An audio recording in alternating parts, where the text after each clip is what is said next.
Now, the Liberal Party could lose an election due to factional infighting in New South Wales. Sound familiar? The New South Wales Liberal Party is at war with itself again over pre-selection battles, and 90 days out from the state election, over 20 seats are still without candidates. The latest twist in the saga is a pre-selection deal to secure more female candidates struck between Dominic Perrottet, Matt Keane and the party's right faction leader, Damien Tudhope. Well, it fell through after none of them bothered to check the deal with the party members. That deal is on ice, but not dead yet, we're told. A source told the Daily Telegraph the whole thing is blown up. Basically, no one was consulted, right or left. Everyone has gone ape. S-H-I-T. I can't say that on television at this hour. So, do the New South Wales Liberals have a woman problem? How damaging is it to have late selected candidates? And just how much of a force of chaos is Matt Keane? Someone overqualified to answer all three of those questions is Sky News contributor Katherine Deves. Katherine, welcome to the program. Let's start with female candidate. Is it important to have equal representation, or should we really be more focused on the quality of the candidates and the quality of the policy positions of the party?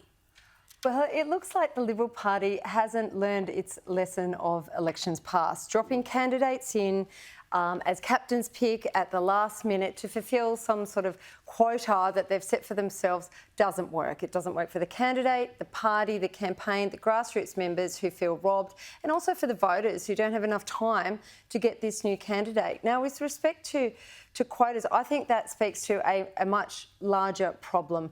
You know, if they want to get in quality female candidates, they can't just put women up because it's tokenistic. They really need to look at the membership base, whether they have enough women in the membership base, why women aren't joining the party and why women aren't volunteering or putting their hands up. Well, I think you're a very good example of why women aren't joining the party, because the treatment you copped was absolutely appalling, not just from some within the party and your political opponents, but from the media. I mean, the campaign against you was hideous. You were dropped in late. You didn't have the full backing of your colleagues. Tell me just, what's it like to try to run a campaign with the likes of the New South Wales Treasurer trying to bring you down? Well, he's not very disciplined, is he? He sort of went off the reservation with that. And I did reach out to Mr. Keane and said, you know, perhaps we should have a cup of tea or a glass of wine. Let's take this offline and actually have a talk about it, because we have much bigger threats, such as the Teals. And if I was able to have the opportunity to actually prosecute that issue for which I became known, I believe that we would have been able to pivot the conversation and concentrate on the big issues: costs of living, home ownership, health, all those other things that are impacting people's lives. But, you know, to be the focus of such vitriol within the media, it just goes to show how biased they are and how they'll just pick and choose and create a narrative to bring someone down that they perceive to be a threat. Absolutely, and so much of the vitriol was based on fake news, based on your positions being misstated. It was borderline gaslighting is what we saw, just this narrative pushed, often completely divorced from reality, divorced from your positions, and you weren't allowed to fight back. That's what I found astonishing, that you were a captain's pick, you were dropped into this crucial seat, and when the attacks came, what were you expected to do? You couldn't stand up for yourself sufficiently. That's right. And a lot of the arguments at the time were decontextualised. That was very difficult because, and then not being able to sort of explain my position. And a lot of those positions are quite complicated, as you saw with your previous guest, Rachel Wong. However, many of those positions are now being vindicated.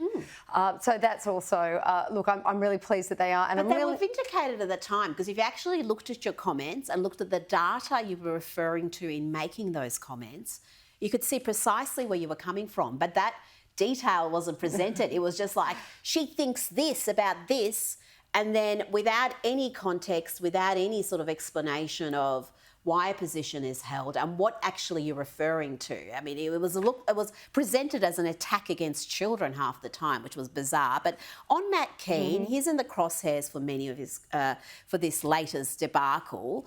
I mean, why does he hold so much power in the New South Wales Liberals, and why hasn't Premier Perrottet done something about it in this narrow window where he has an opportunity to do something about it before the election?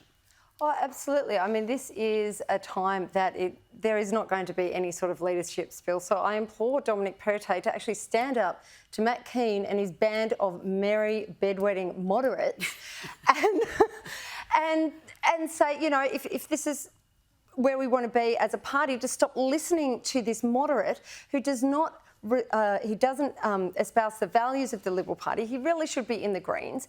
And as John Howard has said, you know, the Liberals are a broad church, but we don't want people in the church who don't even share our values. And that's what I'd say about Keane. Yeah. I mean, it's all good and well to be a broad church, but you've got to stand for something. And we saw in the Victorian election, a state election where the Liberals stood for nothing. They did not have a single Conservative or centre-right policy, not one. Mm-hmm. And they were trounced. You can't try to out-Labor or out-Green the Greens. And that strategy to be the new strategy. Mm-hmm. And no matter how many times they lose, whether it's in WA, whether it's federally, whether it's the debacle we saw in Victoria, it's the strategy they seem to adopt for the next time around. How many times do they need to lose before they realise voters want a choice at the ballot box? That's absolutely right. We should not be chasing the votes of people who are never going to vote for us. And as we go through this political realignment, say we look at the Teals, a lot of people say, oh, that's just disaffected Liberal voters. It's not true. It's Labor, it's Greens, it is disaffected Liberals. And it's also, you know, other people who might be referred to as sort of bellwether voters. And the Liberal Party needs to look at who is actually supporting us and why. And then we need to talk to those people and have policies that represent their concerns, not trying to chase people who will never vote for us. Katherine Deves, you're speaking a lot of sense. Thank you for joining me tonight. Thank you, Rita.